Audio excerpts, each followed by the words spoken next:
Bom, pessoal, a ideia do Graham então surgiu dos acadêmicos. E essa foi uma ideia provocativa em função de um artigo que saiu no British. Pode passar o artigo que eu... Na verdade, esse foi um artigo que saiu no British Medical Journal, uma das melhores revistas médicas, maior pontuação, que abordou um tema muito interessante sobre... Esse é um artigo que saiu no British. Eu achei um artigo interessante para a gente trazer para a discussão. Força muscular, né, em adolescentes e o risco de morte prematura. Então é uma coorte, um grupo de jovens entre 16 e 19 anos que estão inscritos para fazer serviço militar. Na Suécia, os jovens entre 16 e 19 anos, eles comparecem à justiça, à área militar, para fazer a sua inscrição e já irem se preparando para o serviço militar, que é próximo dos 21 anos. Então, durante uma vez por ano, eles se apresentam, né, na junta militar para fazer a sua avaliação. Nessa avaliação consta medida da pressão, medida do peso, eles avaliam o índice de massa corporal e um dos critérios é a avaliação da força muscular. Eles têm um padrão de avaliação, que é a força de extensão do joelho, né, o hand grip, né, e a força que é feita com peso. Isso já tem um protocolo pré-estabelecido, já parece que na literatura isso são os parâmetros avaliados. Muito bem, esses pacientes foram avaliados durante esse período, né, e eles foram acompanhados, né, ao longo de 24 anos. É uma coorte longa, com mais de 1 milhão de jovens homens. Aqui é só homens, não tem mulheres. E este registro foi feito e eles foram avaliar, ao final dos 24 anos, qual foi o percentual desses jovens que tiveram morte precoce. Morte precoce entenda-se abaixo de 55 anos. Tá bem? Olha os resultados desse estudo. Houve aqui nas colunas de cá, né, então, lá em cima, a extensão do joelho, no meio, o hand grip, e embaixo a flexão do braço, né, com um peso, imagino que seja uma contração isométrica. Né? Não, dinâmica? Bom, vejam do lado de cá, então, a avaliação da força muscular e vejam do lado de lá os parâmetros clássicos. Índice de massa corporal, pressão diastólica e pressão sistólica.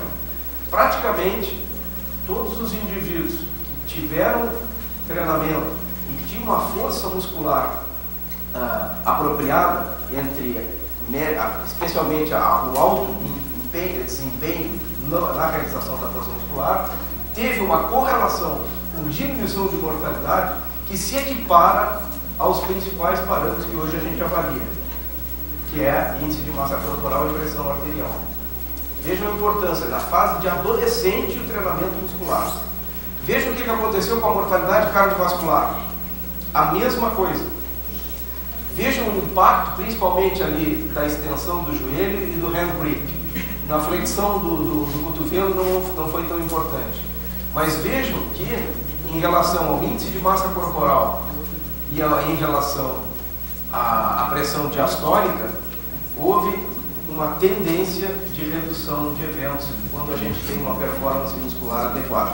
E a conclusão do estudo é essa, que a redução do risco foi de aproximadamente 25 a 30% no grupo que teve treinamento muscular adequado, especialmente no grupo de maior treinamento, com mais empenho, 60 a 70% e praticamente comparável ao grupo de pressão diastólica baixa.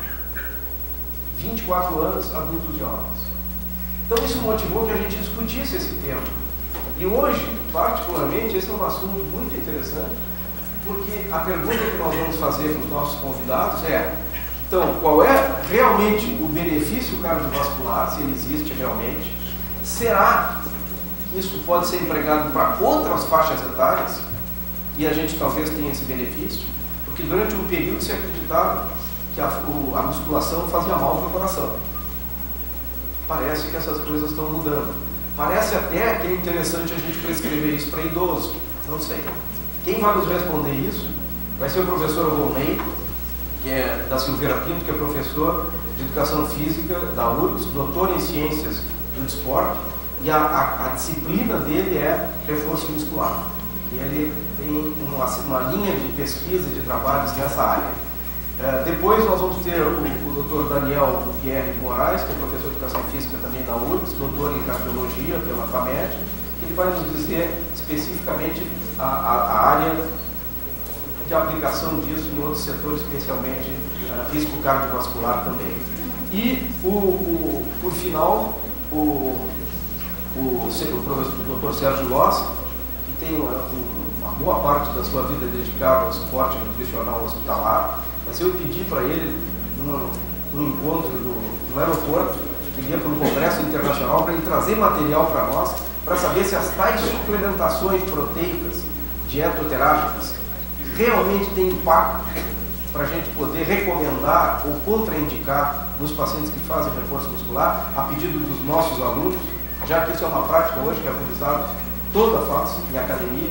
Então eu acho que o assunto é palpitante, os nossos convidados são de alto padrão, e vamos de imediato chamar o professor Volney para a sua apresentação.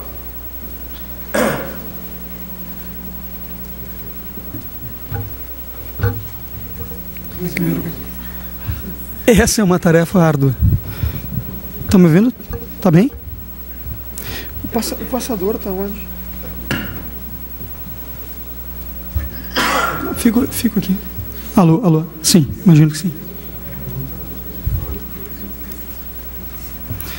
Bom dia a todos.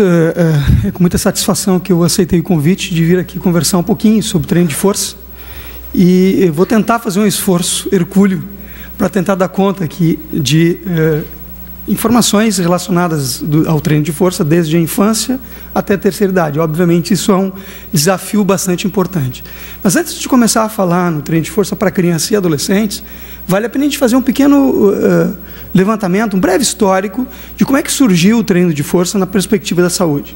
Inicialmente, lá na década de 70, se falava muito na saúde associada à melhoria, né, das condições cardiorrespiratórias, e o treino aeróbio estava na ponta desse iceberg, e se propunha, então, na perspectiva de incrementar a saúde, se trabalhar basicamente essa função cardiorrespiratória. O treino de força, na ocasião, até essa década, né, era tratado basicamente como uma coisa vinculada para atletas. No entanto, a partir das décadas de 80 e 90, vários estudos epidemiológicos passaram a apresentar que a força e componentes neuromusculares assumiam uma importância fundamental na aptidão física. E alguns parâmetros, determinados pelo Colégio Americano de Medicina do Esporte, passaram a definir esta condição, digamos assim, de aptidão física geral. Fatores como força, resistência muscular e flexibilidade, esses fatores neuromusculares, passaram a ter, a partir desta época, uma importância muito grande no cenário da aptidão física. E aí, então, surge, né, os primeiros indícios de que realmente a força, tanto quanto a condição cardiorrespiratória e flexibilidade, realmente davam aos sujeitos melhores condições de aptidão física. Na esteira desta perspectiva, né, a Academia Americana de Pediatria, em 2008, antes disso, em 1993 já, se posicionou com alguma tendência de aceitar para crianças o treino de força. Mas não foi uma coisa muito fácil e impunha uma série de regras e não se aceitava até então muito bem assim, o treino de força. No entanto, em 2008, nesse periódico de Pediatrics, eles apresentaram, aí sim, verdadeiramente, finalmente, né, o posicionamento da associação de que realmente era aceito o treino de força para crianças, inclusive para crianças a partir dos 6 anos de idade. E estabeleceram, a partir daí, algumas justificativas para a utilização desse tipo de treino. Adaptações todas listadas aí, com melhora na performance, prevenção e reabilitação de algumas lesões, sobretudo em atletas e lesões ligadas à ruptura de ligamento cruzado anterior, aumento da saúde a longo prazo, né? Mudanças importantes na aparência e no bem-estar, melhora em alguns parâmetros de saúde mais específicos, como a aptidão cardiovascular, que já falamos, e depois vai ser tratada pelo meu colega a seguir, melhora da densidade mineral óssea, parâmetros ligados ao perfil lipídico, com um aumento das lipoproteínas de alta densidade e redução das de baixa, melhorias na composição corporal, sobretudo associadas ao incremento da massa muscular, sendo a massa muscular o grande alvo, né, do treino de força, e, de uma forma geral, isso daria a possibilidade também na criança, e sobretudo aquelas com tendência à obesidade, de esse tipo de treino servir como uma forma de manejar, então, o desenvolvimento da obesidade. E, como já foi falado aqui anteriormente, a saúde mental também estando associada, a partir de várias demonstrações, de vários estudos na literatura, mostrando que a saúde mental de crianças também é melhorada positivamente com o treino de força.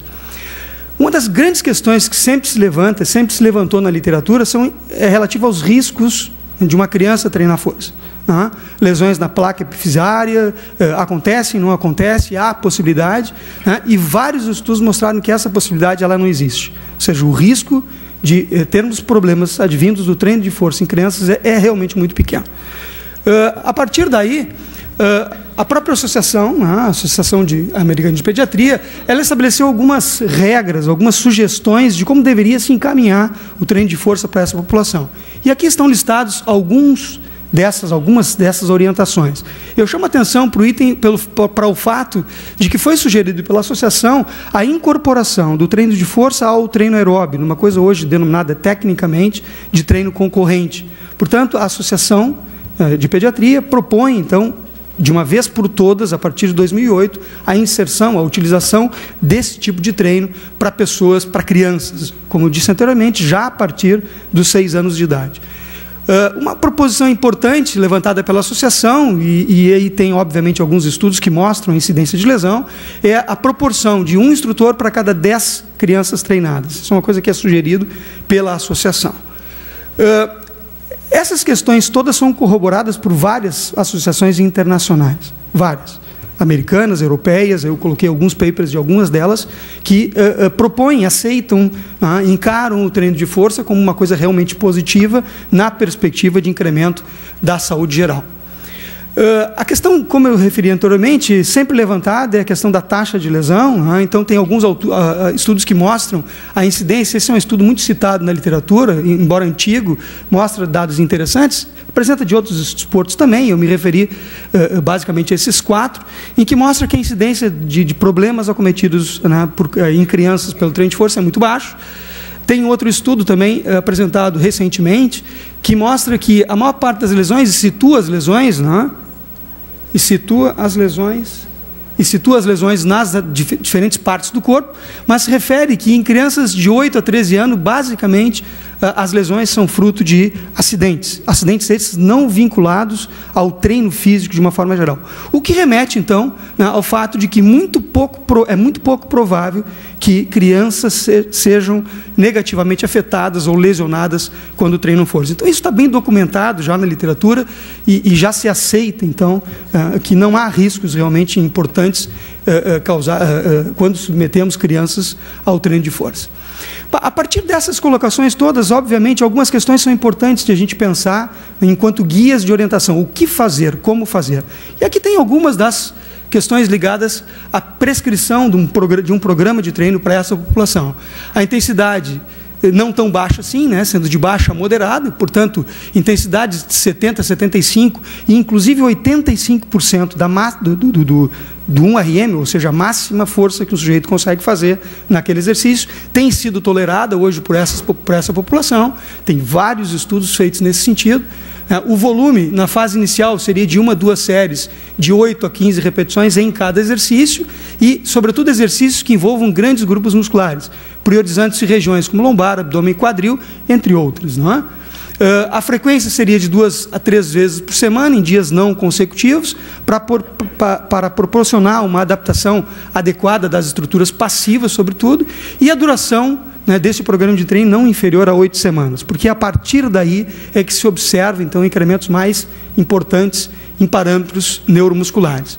Os pesos livres são aceitos, uma coisa que se questionava muito tempo atrás, os pesos livres são aceitos como uma forma de, juntamente do desenvolvimento da força, desenvolver o equilíbrio dessas crianças, e atualmente se tem aceito a possibilidade de trabalhar com saltos, ou seja, a força reativa, explosiva de crianças. Fato que até bem pouco tempo atrás era praticamente... não havia discussões sobre esse fato. Uma questão que também emerge nessa discussão é o fato de que tem que haver uma adequação dos equipamentos ao tamanho corporal das crianças, obviamente. Então, não se pode trabalhar com equipamentos que não tenham a possibilidade de ajustes, né, levando em consideração, obviamente, as estruturas corporais das crianças. E, hoje em dia, nós temos equipamentos com esta capacidade.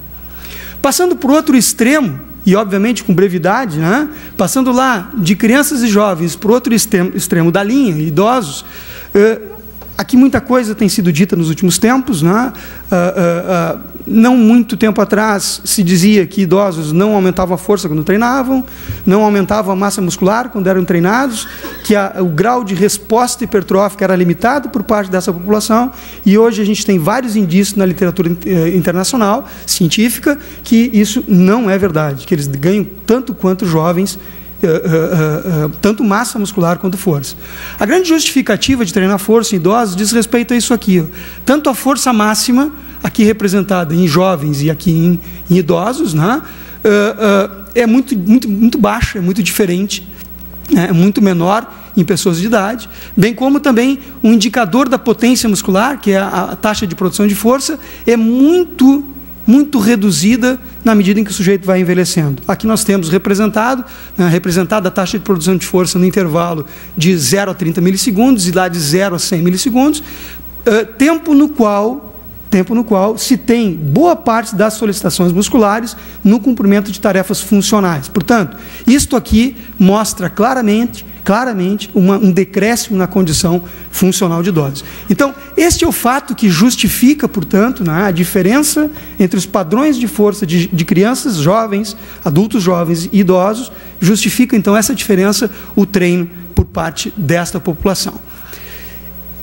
Interessantemente, há uma série de fatores, né, decorrentes do envelhecimento. Aqui tem uma cascata de efeitos, né, que se autocombinam e interagem, fazendo com que o envelhecimento seja cada vez mais potencializado, levando a uma inatividade física, a um descondicionamento, fragilidade musculoesquelética, uma mudança no padrão, no estilo, né, de vida, falta de motivação e por aí vai, caindo novamente no envelhecimento. Portanto, a inatividade física e, sobretudo, a falta de estímulos suficientemente intensos na perspectiva neuromuscular acabam potencializando, né, fazendo com que o sujeito envelheça com piores condições. Algumas alterações neuromusculares aí mais específicas, né, são decorrentes do treino de força. A gente poderia listar todas essas aqui, mas eu me concentraria basicamente, pelo tempo escasso, né, nesta questão aqui. Fora o fato de que há uma abrupta perda de massa muscular no idoso, há muito mais ainda uma perda da potência e da massa muscular e da força muscular, sendo esses dois fatores absolutamente relacionados ao desempenho de tarefas funcionais. Portanto, não adianta se ter uma redução na sarcopenia sem que o sujeito tenha, um desenvolvimento adequado de força e, sobretudo, de potência muscular. E isso é o alvo, ou deve ser o alvo dos programas que visam o desenvolvimento, então, a organização de um programa de força. Fora isso, a perda da massa muscular está associada a uma redução na taxa metabólica de repouso e de 24 horas, que faz com que se tenha um aumento da gordura visceral e também, sobretudo visceral, e também subcutânea, se tem a possibilidade de um incremento da resistência à insulina e também uma redução na densidade mineral óssea, que é bastante bem associada, com o conteúdo de massa muscular. Outro aspecto interessante, vinculado e que justifica, portanto, o treino de força por parte dessa população, é o fato de que, ao longo do processo de envelhecimento, tanto homens quanto mulheres vão sendo levados a uma perda muito importante, a uma queda muito importante no número e tamanho das fibras do tipo 2. Repito que estas fibras musculares, ou saliento, melhor dizendo, que estas fibras musculares é que estão associadas aos ganhos, sobretudo de força e principalmente de potência muscular. Vemos que essa queda ela acontece de forma mais íngreme, mais importante do que as fibras do tipo 1, tanto em homens quanto mulheres, e sobretudo elas, as mulheres, são mais afetadas ainda com a perda da quantidade de fibras do tipo 2. Saliento que isto aqui, obviamente, está completamente associado a uma redução no desempenho funcional em tarefas diárias. Um dos músculos que mais é acometido, né, pela tal sarcopenia, perda de massa muscular, é o quadríceps. Não se sabe muito bem por quê, embora esse músculo seja trabalhado, exigido diariamente nas funções que desempenha. É um músculo que apresenta, né, uma grande redução da massa muscular, aqui representado na cor amarela, e a vermelha, a gordura subcutânea e infiltrada, há uma bruta perda da massa muscular com o processo de envelhecimento, que pode ser revertido exatamente pelo treino de força. Associada à sarcopenia, há uma cascata de efeitos negativos que vão levar cada vez mais o indivíduo idoso, né, para funções debilitadas, né? A sarcopenia está associada, como a gente já referiu, à perda da força, da potência e da resistência muscular, que está associada a esse conjunto de desabilitações aqui, que acabam diminuindo a atividade física, aumentando a incapacidade e que acaba sustentando a sarcopenia. Algo importante deve ser feito nesse meio do caminho, e aí entra o treino de força, para que se tenha a possibilidade de reduzir ou minimizar, não é, essas alterações. Está bem documentado, suficientemente documentado na literatura, que esse conjunto de alterações, todos aqui, acontecem com o idoso. Né? Aumento da força, potência, resistência, massa muscular. Aqui era uma questão que há tempos atrás se discutia. Idoso aumenta a força quando treina, aumenta em muito. Em 10, 12 semanas de treino, há um incremento de até 10% da massa muscular, medida, por exemplo, por ultrassonografia. Enfim, essas mudanças todas aqui, elas acontecem verdadeiramente, sim, no idoso, algo que era, há pouco tempo atrás, questionado. Algumas outras questões mais pontuais relacionadas ao treino de força, não é? Segundo o ACSM, que aumenta a função... Desculpa. Epa, desculpa. Abre para mim, por favor. Cliquei errado. Só maximiza. E cliquei mal aqui. Então, voltando. Incremento na função vascular, aumento de redução de fatores de risco associados a doenças cardíacas e a diabetes. Uma forma de prevenção da osteoporose, tem vários estudos que mostram já, não a reversão da osteoporose, mas uma minimização desta. Reduz as chances de câncer de cólon, auxilia na redução e na manutenção da massa corporal, sobretudo da massa muscular. Hoje há vários indícios de que o treino de força ele pode sim ser utilizado por sujeitos obesos, não é?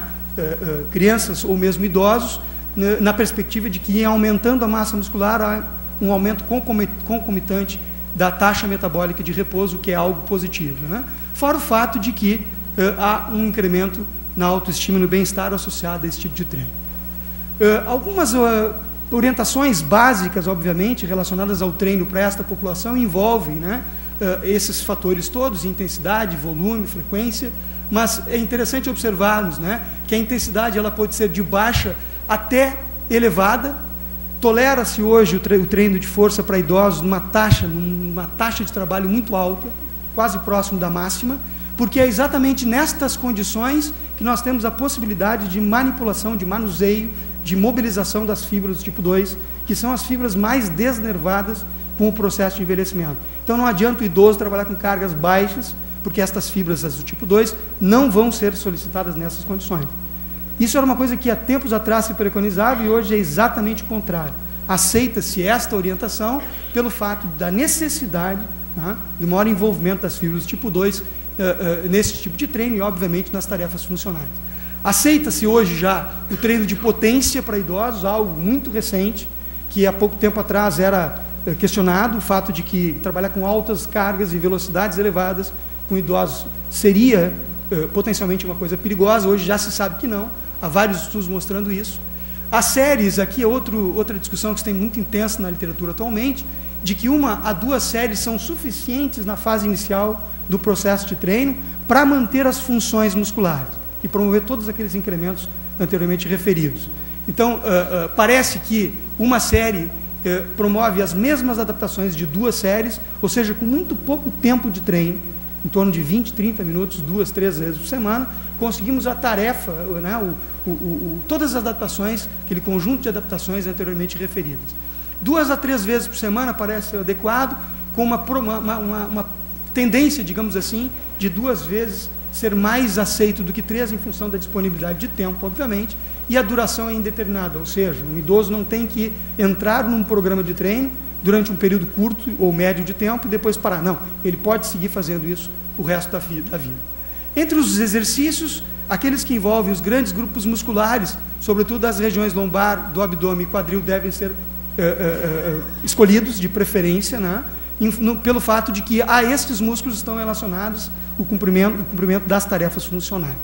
Pesos livres também é uma coisa muito recente, vem se aceitando o peso livre com idosos, pelo fato de que ele desenvolve, além de todo o incremento da força muscular, ele tende a desenvolver também o equilíbrio postural, sendo este um fato importante.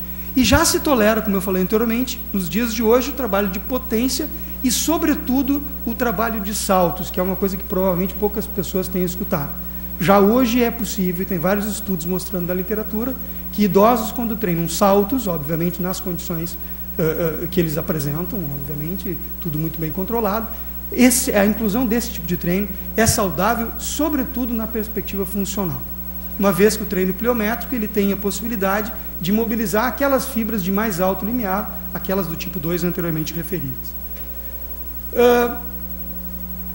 Para finalizar, e eu acho que vou ir já esgotando o meu tempo, eu queria salientar aqui que o alvo do treino de força, seja para crianças, seja para idosos, é o músculo esquelético. E esta estrutura, basicamente proteica, tem uma importante função no cenário do equilíbrio corporal, tanto no sentido metabólico, quanto no sentido físico, quanto no sentido funcional, e parece ser o treino de força uma das condições mais adequadas para nós mobilizarmos essa estrutura tão importante do ponto de vista metabólico e do ponto de vista neuromuscular. Obrigado.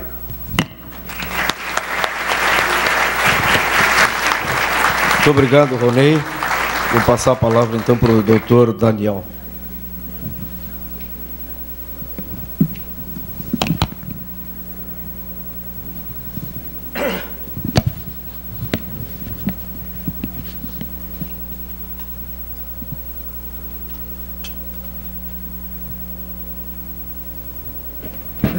Bom dia a todos, eu agradeço o convite, parabenizo também a sugestão do tema. Como o professor Ronei mostrou, isso é algo que está plenamente conectado com uma tendência que ocorre na literatura mundial.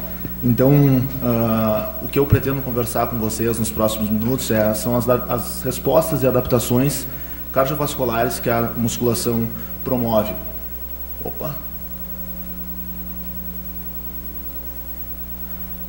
Nesse sentido, eu vou trabalhar em 3 tópicos principais. Primeiro, força muscular e desfechos clínicos, seguindo para a atualização de alguns tópicos que são polêmicos e a adaptação aos programas de musculação, principalmente em variáveis cardiovasculares. É bastante caracterizado há mais de 20 anos um prejuízo muscular em populações de cardiopatas.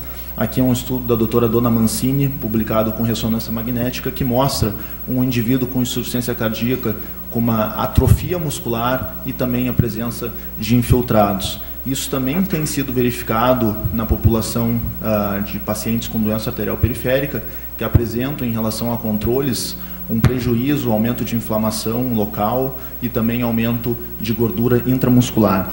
Isso, sobremaneira, afeta a função, então reduz a mobilidade funcional em ambas as populações e, mais importantemente, também se associa com mortalidade. Então, tem um impacto forte em vários desfechos clínicos. Aqui eu trago mortalidade por qualquer causa, numa coorte de pacientes com doença arterial periférica. Aqui são 2 modelos, mas independente dos ajustes, aqui ajusta para índice tornozelo braquial, níveis de atividade física, e as 2 análises mostram que aqueles indivíduos nos tercis mais baixos para potência muscular apresentam associação com maior mortalidade, que aumenta em até 2 vezes o seu risco. Isso é avaliado simplesmente por um teste como esse, uma extensão de joelhos e também de quadril numa plataforma de força, é um teste unilateral. Isso agora vai me facilitar um pouco o trabalho, porque foi a evidência comentada no início da sessão.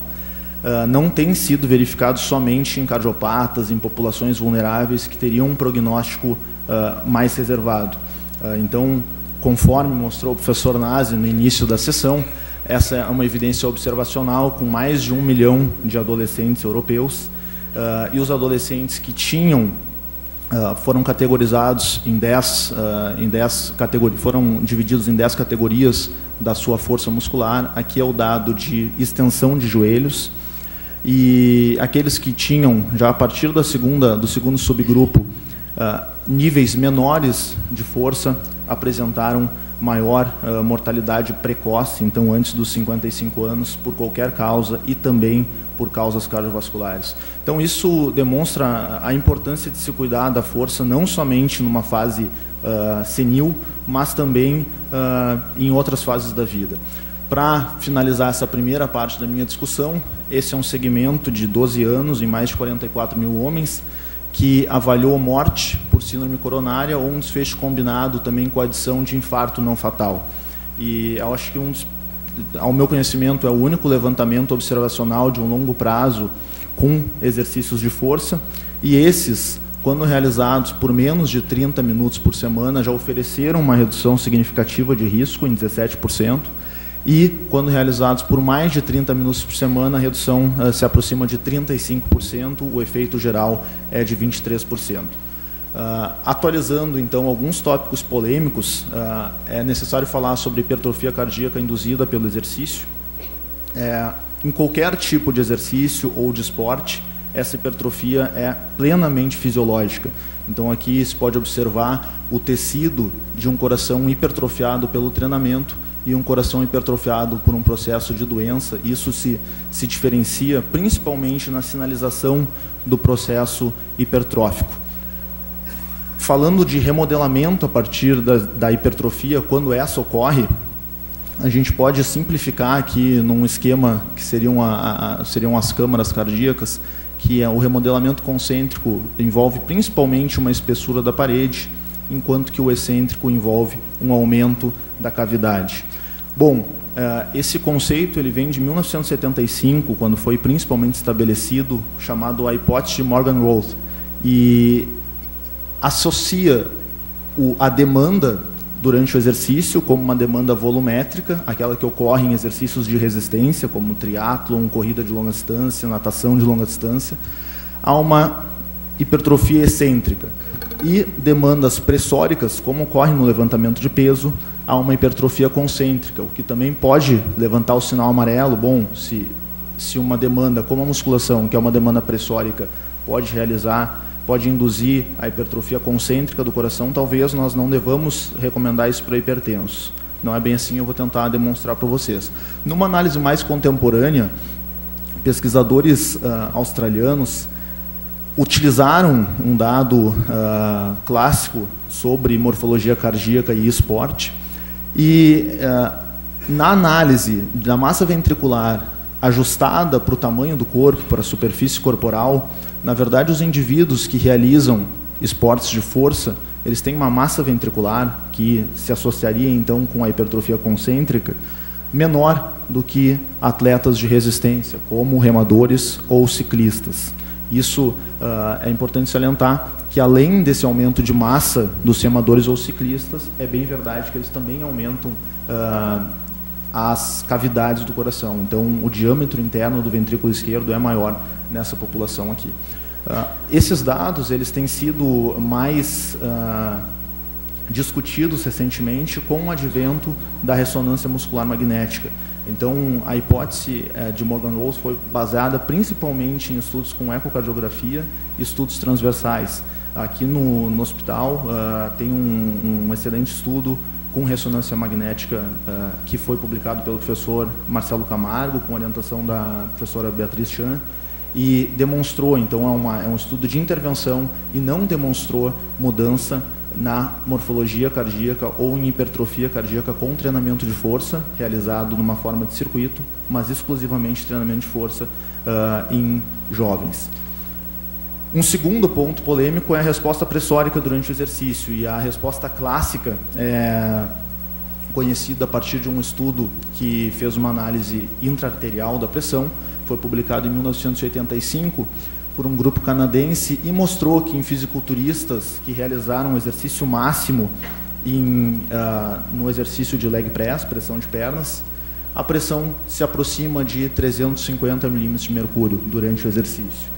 Isso ainda é aumentado quando ocorre um fechamento da glote e a manobra de valsalva é realizada. Bom, esse dado, então, é o dado que principalmente é discutido em relação à prescrição de exercício de força na hipertensão, mas quando se analisa tanto hipertensos, aqui eu mostro a resposta em cardiopatas, tanto ICC quanto doença coronária, a resposta é bem mais amena. Aqui é o mesmo exercício, leg press, também por análise invasiva, com cateterismo direito. Aqui são 4 séries de 1 minuto do leg press, na frequência cardíaca de indivíduos de ICC e também de indivíduos com coronariopatia, provavelmente beta-bloqueados devido à menor frequência. E aqui o resultado de pressão arterial atingindo níveis bem aceitáveis durante cada série de exercício, então séries de 1 minuto com intervalo de 2 minutos entre elas na população cardiopata. De uma forma simplificada, o controle dessa pressão arterial ele pode ser feito por alguns fatores. A massa muscular envolvida influencia. Quanto maior a massa muscular e também o membro superior, podem aumentar mais a pressão durante o exercício. O nível de esforço máximo, independente da carga que se utiliza, mesmo uma carga baixa, indo até o esforço máximo, também aumenta mais a pressão. A manobra de valsalva, como já comentada. O condicionamento físico, quanto mais baixo, maior a magnitude da resposta pressórica no exercício, e a posição supina, devido a uma facilitação no retorno venoso, também pode aumentar mais a pressão arterial. Bom, finalizando, pela parte de adaptação aos programas de musculação, é interessante discutir uma evidência não tão antiga, que associou o treinamento de força num delineamento elegante com efeitos desfavoráveis na elasticidade arterial.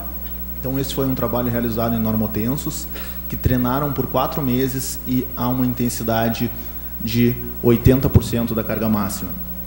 O que se observou no final, já aos 2 meses de estudo, foi uma redução da complacência arterial, isso é a mesma coisa que dizer um aumento da rigidez arterial, que num período de destreinamento retornou aos níveis basais. Ainda assim, isso então preocupa, porque se relaciona com a pressão central, então essa complacência sendo a complacência da carótida. Num segundo trabalho, o mesmo grupo tentou uma estratégia diferente e tentou, ainda usando o treinamento de força exclusivo, reduzir a intensidade para 50% da carga máxima, ou manter a intensidade com 80% da carga máxima, adicionando o exercício aeróbico no final de cada sessão. Esse é o resultado do grupo controle. Aqui é o resultado do grupo que fez exclusivamente treinamento de força, então já uma redução nos 4 meses, com um retorno no período de destreinamento. E aqueles indivíduos que treinaram numa intensidade mais alta, mas com adição de exercício aeróbico, não alteraram a sua complacência arterial e tenderam a aumentar. Então, isso levou os pesquisadores a atribuir no título do artigo, mantendo o benefício muscular e minimizando a rigidez. Cabe salientar, por exemplo, que em idosos que têm um risco maior para hipertensão, isso não acontece. Então, essa evidência ela é interessante para ser considerada em normotensos que têm um risco para hipertensão arterial. E aí sim a gente pode usar essa evidência e simplesmente adicionar exercício aeróbico, fazendo disso um treinamento concorrente ou treinamento combinado. Bom, a evidência de complacência ela se relaciona ao aspecto central, a pressão central do organismo. Mas a variável clínica é a pressão arterial. E até o momento a evidência que é mais abrangente nesse tema é uma revisão sistemática com meta-análise que foi publicada em 2011, especificamente sobre treinamento de força. Então foram 28 ensaios clínicos em delineamento paralelo, onde o grupo controle não fazia exercício e alguns grupos tanto grupos de hipertenso, pré-hipertensos e normotensos foram analisados. Aqui nós temos os ensaios clínicos para treinamento de força dinâmico, que é a musculação, que a gente tem conversado até agora, com um efeito combinado e significativo de aproximadamente 3 milímetros de mercúrio, e o treinamento de força isométrico, que é aquele sem movimento, mas ainda assim é um treinamento também de força muscular, também aumenta mobilidade funcional e auxilia na função motora, com uma redução importante dos níveis pressóricos. Isso em diversos, aqui são 3 ensaios somente, mas em diversos artigos isso é verificado. E é considerado fisiologicamente, de uma certa forma, um paradoxo, que a gente pode discutir em algum outro momento. Isso então é para a pressão arterial sistólica. Ou na pressão arterial diastólica, a redução da musculação foi similar em aproximadamente 3 milímetros de mercúrio. Bom, isso realmente não retira remédio da maioria dos hipertensos, isso não muda de uma forma importante, né, a categorização dentro da hipertensão arterial, mas a partir de evidências epidemiológicas e populacionais, essa redução aqui se associa definitivamente com a redução também de desfechos. Então, pode ser considerada um benefício cardiovascular robusto.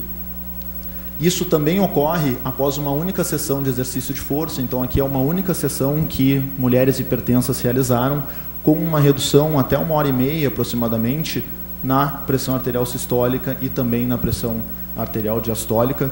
Isso tem ainda um caminho a percorrer em relação à intensidade ótima para conseguir esse efeito. É uma discussão corrente em relação ao efeito submáximo do exercício de força, mas parece ocorrer em normotensos e também em hipertensos.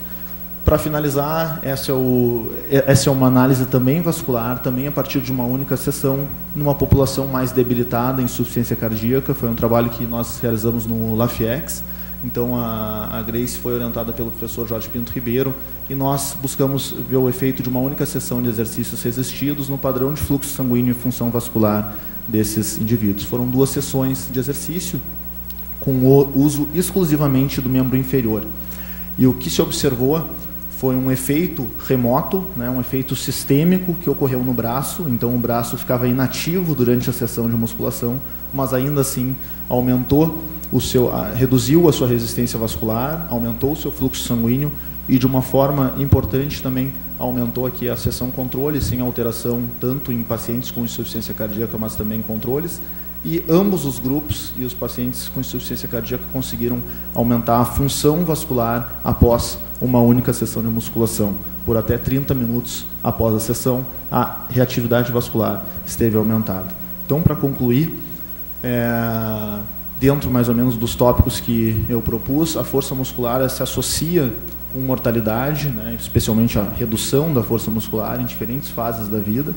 A hipertrofia cardíaca ela é fisiológica em qualquer tipo de modalidade esportiva, e o remodelamento concêntrico atualmente não é considerado uma adaptação do treinamento de força, e a musculação ela pode beneficiar a pressão arterial e diversas variáveis vasculares no curto, né, uma única sessão, e também no médio prazo, que é o tempo mais ou menos dos estudos nessa área. Agradeço. Obrigado. Obrigado, Daniel. Doutor Sérgio.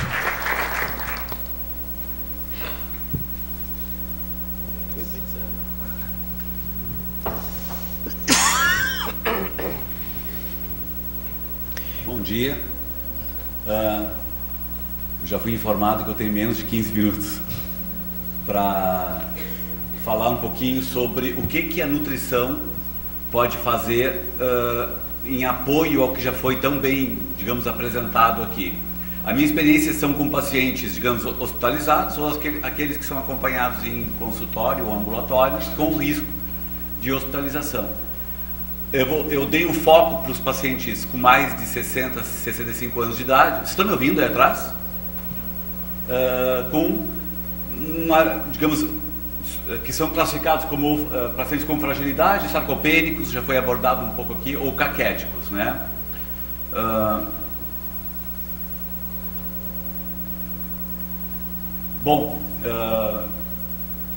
São considerados os pacientes idosos, aqueles com mais de 60 anos, já estou bem encaminhado para lá, eu acho que o NASA já está quase ali, não ainda, né? Indistintamente relacionado à cor, raça ou ideologias, né? Muitos estudos, digamos, padronizam isso para 65 anos de idade e muitos benefícios têm sido documentados com reabilitação muscular e, eventualmente, associação da terapia nutricional com pacientes com mais de 75 ou 80 anos de idade. O importante aqui é a gente trazer uma pequena diferenciação no que é definido como senescente, um indivíduo senescente ou senil, né? Digamos, a senescência é o que nós queremos, envelhecer, viver com as restrições impostas pelo envelhecimento, mas de uma maneira ainda fisiológica e saudável.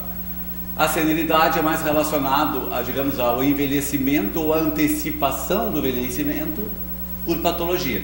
E aqui eu vou trazer, para vocês pensando, quem vai trabalhar principalmente em UTI, aqueles pacientes que sobrevivem ao primeiro insulto, ao segundo insulto e acabam ficando 2, 3, 4 semanas, dependendo de algum apoio na UTI, são chamados doentes críticos crônicos. Os doentes críticos crônicos hoje têm um comportamento de velho, senil, com 40 anos de idade, porque eles envelhecem, digamos, fisiologicamente em função de toda a agressão que levou àquela necessidade de estar internado numa UTI. Aqui então, todas as restrições, digamos, de uma pessoa que está envelhecendo, mas envelhecendo com a preservação da saúde ou a minimização do tratamento dos seus processos patológicos. Isso aqui já foi falado aqui hoje, né? Só reforçando que na medida que nós vamos envelhecendo, a gente naturalmente tem uma diminuição de gasto energético e exercício, também isso tem uma coisa cultural relacionada a isso, como já foi apresentado aqui. Isso leva ao que se chama, num reajuste por causa disso, da falta de apetite do idoso, que começa a mastigar a bolachinha para lá e para cá e não consegue comer mais nada, principalmente proteína. E eventualmente um processo patológico pode acelerar, digamos, o envelhecimento na medida de maior produção de substâncias pró-inflamatórias ou outras doenças como câncer ou insuficiência cardíaca ou doença pulmonar obstrutiva crônica, que jogam lenha nessa fogueira da inflamação crônica e que também trazem drogas no seu tratamento que podem interferir com a busca pelo alimento, a não alimentação adequada, e fecha um ciclo vicioso de novo com diminuição de gasto energético e imobilidade. Então, o envelhecimento, então, há o conceito da fragilidade, da sarcopenia, da calcificia. Já foi mostrado várias imagens como esta aqui hoje, na qual um paciente, digamos, até com mais idade, mas um trofismo muscular, digamos, ele é rígido ou frágil no máximo, né? Ou senescente, do que o paciente com uma perda importante da massa muscular e ganho, digamos, do tecido adiposo e células que filtram esse local, com o cunho de sarcopenia ou caquexia, como a gente vai ver ali na frente. Isso acontece com todo mundo, acontece até com ele, né? Que ele ia voltar e agora tem dor nas costas, né? E ele certamente poderia ser o paciente da tomografia, né? Agora sabemos também, e em cima dos dados que foram apresentados pelos meus antecessores, que mesmo ele ou qualquer outro que teve submetido uma grande parte de sua vida a uma ingestão alimentar adequada e digamos, de realizações frequentes e adequadas de exercício, quando idosos, comparado àqueles indivíduos que nunca fizeram isso, mesmo com IMCs parecidos, eles têm maiores riscos de adoecimento por acometimento de doenças crônicas, queda e fraturas patológicas. Então a fragilidade é definida, digamos, essa é uma definição mais consensual, né, na qual se assume que paciente com mais de 60 anos que tenha 2 dessas 5 características podem já ser definidos como um indivíduo frágil ou, bom, isso aqui já falamos, que é o ciclo vicioso, né, da inflamação e perda da massa muscular.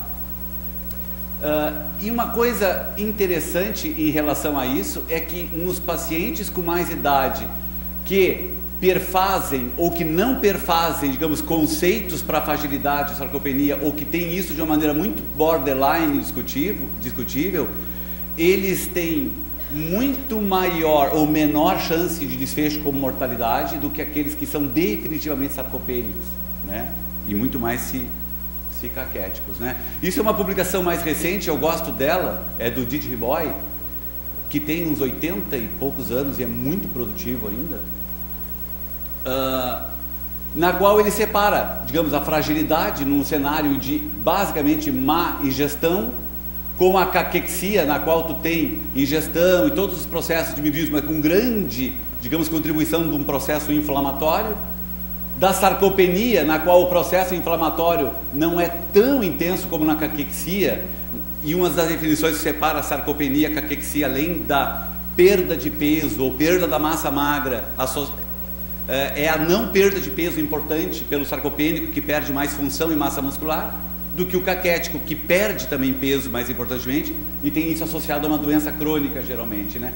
E as coisas do paciente da UTI, que podem ser desdobradas no que eu já chamei de doença crítica crônica, né? Sarcopenia, já falamos. Seria interessante a gente ter essa diferenciação. Às vezes é difícil tu ver o limite do que é sarcopenia e do que é caquexia, né? O paciente sarcopênico, ele está já sarcopênico ou em risco na medida que ele é imóvel, pouco usa sua musculatura, ou ele já é incapaz de levantar da cadeira e ele caminha numa velocidade menor do que 1 metro por segundo. Bom, a própria sarcopenia, ela é fator de risco, eventualmente, por má nutrição, né? E a presença de um cenário pró-inflamatório para o estabelecimento do estágio a seguir, que é a caquexia, né? Em que tu tem perda de peso, perda importante de massa muscular e um grande, digamos, atividade relacionada ao estresse oxidativo, e isso se correlacionando com maior mortalidade. Embora não seja absolutamente aceito por todos, ainda tem muitas pessoas que colocam, digamos, nos conceitos de quem é definido como caquético, a doença subjacente presente, né? Como SIDA, como uma pneumonia, como DPOC, como insuficiência cardíaca classe 3, classe 4, câncer, né? Bom, então a caquexia pode estar sendo definida num paciente que tem uma doença crônica, ou até crítica crônica, hoje se fala, como uma perda do seu peso em termos do seu registro histórico maior do que 5% nos últimos 6 a 12 meses, ou em IMC menor do que 20, tendo 3 dessas 5 características aqui: uma documentada diminuição de força, fadiga, anorexia, uma diminuição da massa livre de gordura e alguma coisa relacionada a processo inflamatório, como marcadores inflamatórios, ou anemia, ou baixo nível de albumina. Isso aqui é um valor, digamos, que também não é consensual, tá? Eles estão falando em menor do que 3,5, tem gente que fala menor do que 13,2, tem gente que fala menor que 13,5, né? Bom, então tá aí a caquexia, digamos, requerindo a necessidade de um processo crônico.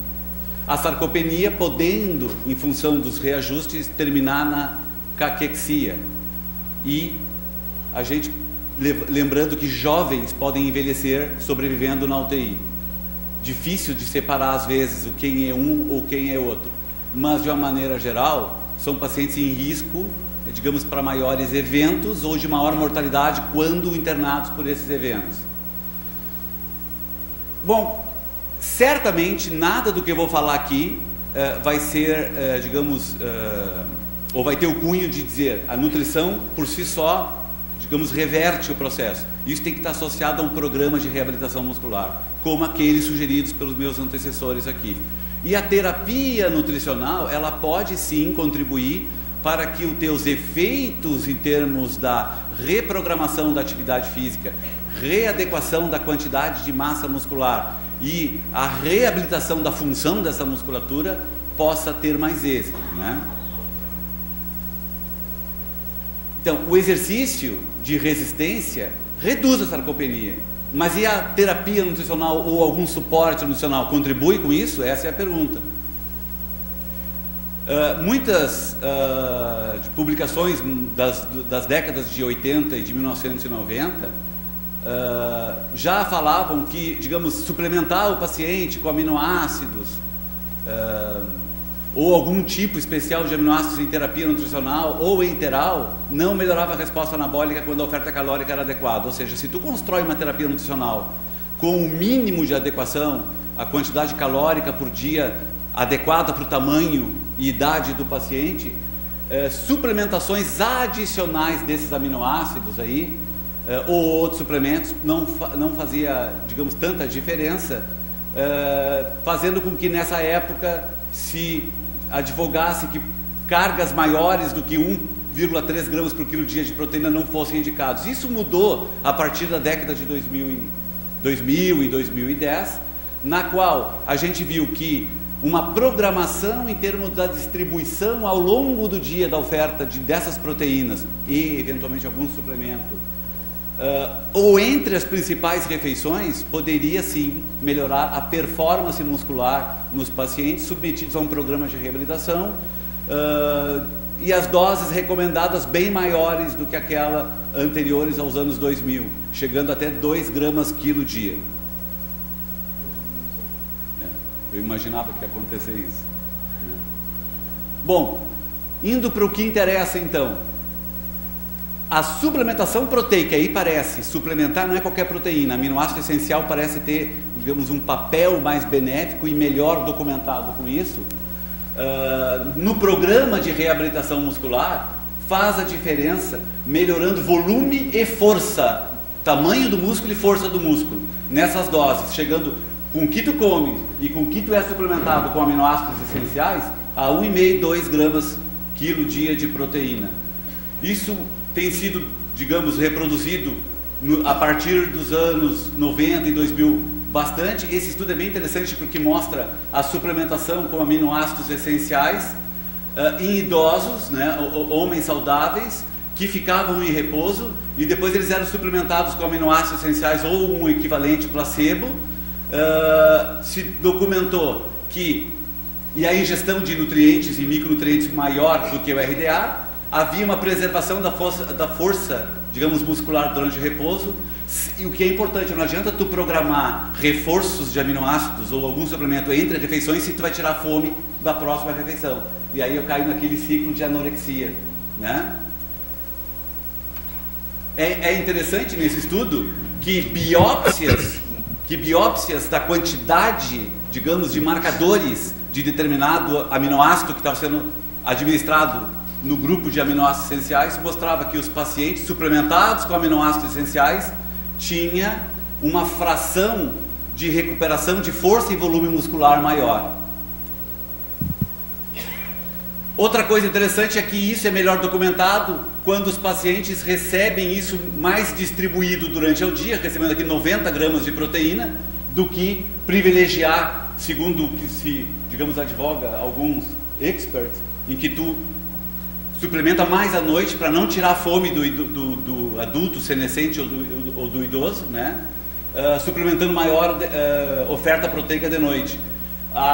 Digamos, a volume e marcadores de força muscular e tamanho muscular eram maiores e mais adequados nos pacientes que recebiam isso durante o dia. Isso, como eu disse, sendo progressivamente documentado em termos da melhora do turnover proteico dos pacientes suplementados com aminoácido essencial, e aqui lisina e arginina, do que os controles.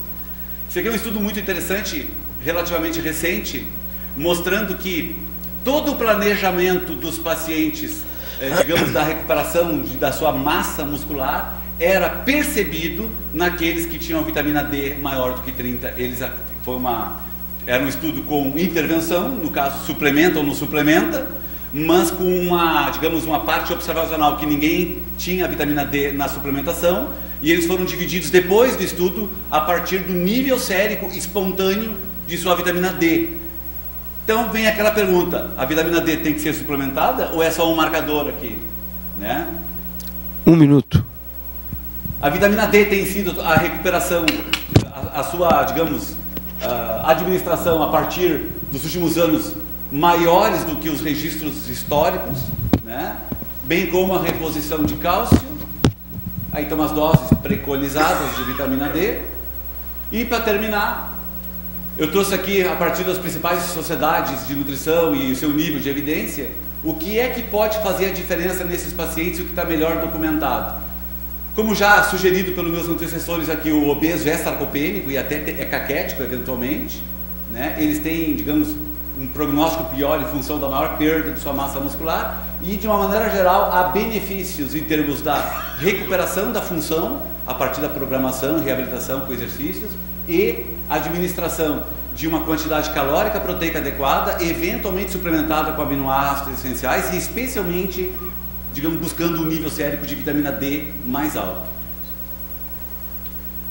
Basicamente é isso. Talvez tenha uma aplicação para os doentes crítico-crônicos. Isso aqui é básico, né? Exercícios. E eu acho que era basicamente isso aí. Obrigado. Obrigado, Sérgio. Vamos abrir para perguntas rapidamente. Nós temos 3 minutos. A ideia é que a gente termine no horário.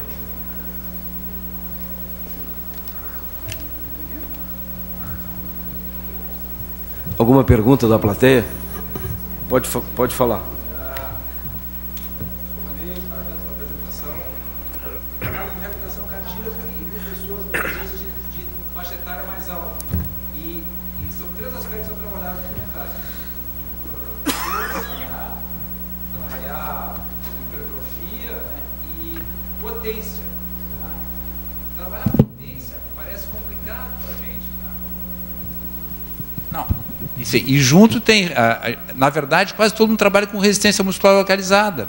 Esse é o mais frequente, né? Porque todo mundo tem dificuldade de botar o idoso e portador de cardiopatia fazendo trabalho de força com carga alta e baixa repetição. E, por outro lado, nem se pensa em fazer trabalho de potência, que, em princípio, pelo que eu entendo, é fazer um movimento rápido, né? O que tu acha disso aí? Nós não estamos fazendo nada por eles? Ou como conseguir trabalhar potência nesses pacientes? Obrigado pela pergunta.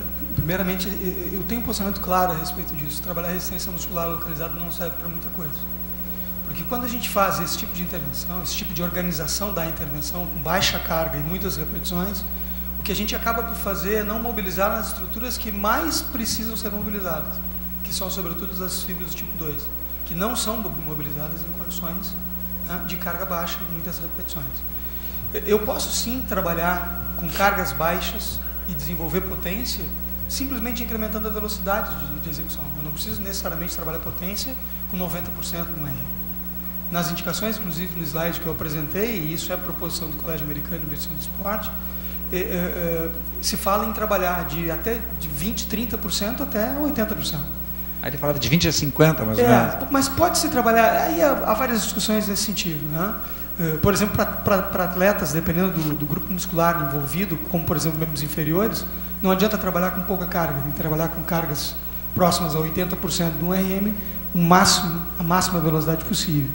Mas de uma forma geral eu diria o seguinte, vale mais a pena assim, a gente tentar sair daquele treino que normalmente se faz, que é com pouca carga e muitas repetições. Porque esse tipo de treino, como eu disse anteriormente, ele não vai buscar aquelas fibras que são verdadeiramente desnervadas com o processo de envelhecimento.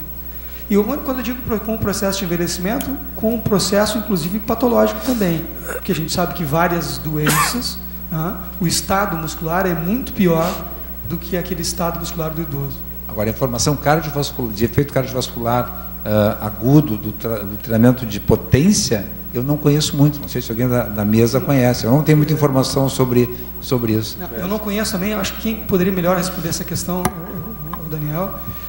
Mas assim, o que se sabe também em relação à questão de resposta aguda cardiovascular, tem um estudo muito interessante feito em 2005 pelo Lamotte, que ele testou 3 cargas, uma de baixa intensidade, muitas repetições, uma intermediária com um número menor de repetições e uma máxima próxima a 80%, se não me falha a memória, onde o número de repetições caía drasticamente. Interessantemente, o que ele observou é que a elevação da resposta pressórica foi muito menor na maior carga. Então, parece que a extensão das repetições, nesta perspectiva vascular aguda, parece ser pior. Acima de 15 aumenta importantemente a pressão arterial. Mas na velocidade da execução do movimento é que eu tenho dúvidas. Mas o problema não é a velocidade. O problema é que num trabalho com velocidade, o componente isométrico cai muito. E o grande problema dentro do treino de força é exatamente o componente isométrico presente no exercício. Quando eu falo pela inércia de movimento, quando eu faço movimentos com grande velocidade, o componente isométrico cai verticalmente. Portanto, eu ainda acho que o número menor de repetições, pensando nessa perspectiva vascular, mas uma solicitação com cargas um pouco mais elevadas, mas com grande velocidade, o tempo, a duração do número de contrações total vai ser muito menor do que quando pensarmos com uma carga menor e um número muito maior de repetições, com um tempo maior de cada repetição. Não sei se foi claro. Então, penso que, embora não tenha nunca lido nada nesse sentido, em relação ao evento vascular e trabalho de potência, penso que ele ainda é melhor do que o trabalho feito com menor velocidade.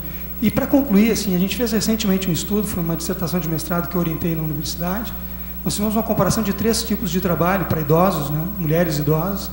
Um que envolvia treino tradicional, com carga progredindo, enfim, de forma começando lá com 20 repetições, terminando em 8.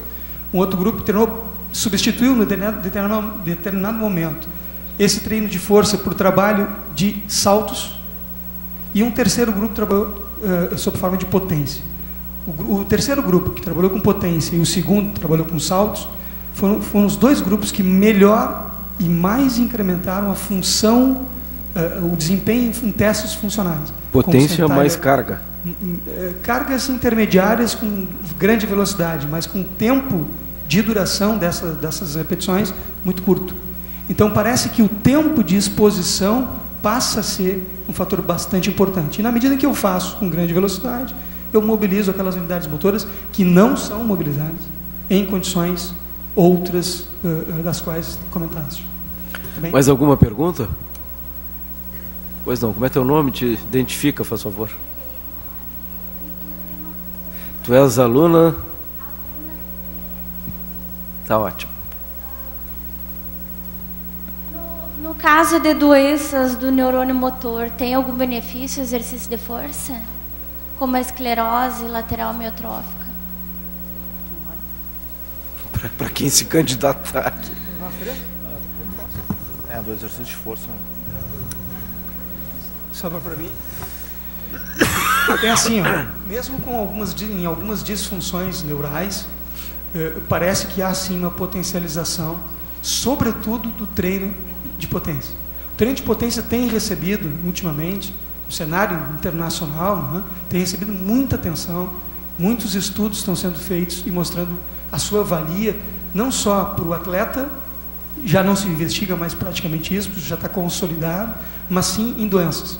E algumas doenças neuromotoras também parecem ser, digamos assim, não controladas, é forte a expressão, mas parecem ser influenciadas positivamente pelo treino neuromuscular. É por esse motivo, eu repito aquilo que eu reforcei no final da minha palestra, é por esse motivo, por essas evidências todas, que se vê cada vez mais a necessidade de a gente manter aquela estrutura muscular metabolicamente e funcionalmente muito ativa.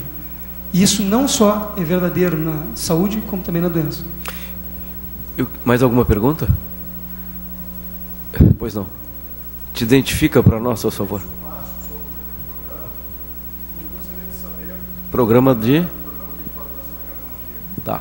Gostaria de saber até onde o treinamento excêntrico, se fala muito em treinamento concêntrico, isométrico, até onde o treinamento excêntrico ele consegue fazer uma prevenção de lesões e até onde a gente pode aplicar esse treinamento excêntrico nos nossos pacientes. Só para a plateia entender o que é treinamento excêntrico. Treinamento excêntrico, tu faz a força, tu é estipulado uma resistência e tu sustenta no retorno da contração. Eu abaixar, por exemplo, do braço pensando no bíceps. Tá. Eu abaixo a carga. Entendi.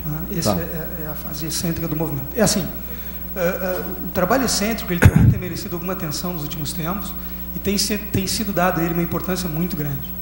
Por exemplo, se sabe que quando há associação dos 2 tipos de contração, concêntrica e excêntrica, todos os sinalizadores, a cascata de sinalização de síntese proteica é muito mais otimizada, é otimizada, muito mais redundante, é otimizada quando comparado aos dois tipos de contração isoladamente. Tem estudos muito interessantes, tem uma revisão feita em 2007 por um sujeito chamado Wehrborn, que mostrou claramente isso. Então, tanto a aquisição de força, como também as respostas de síntese proteica incrementada, elas parecem ser contração excêntrica dependentes. Porém, não se deve, segundo o que se tem dito na literatura, isolar, realizar somente esse tipo de contração. Não é a melhor estratégia.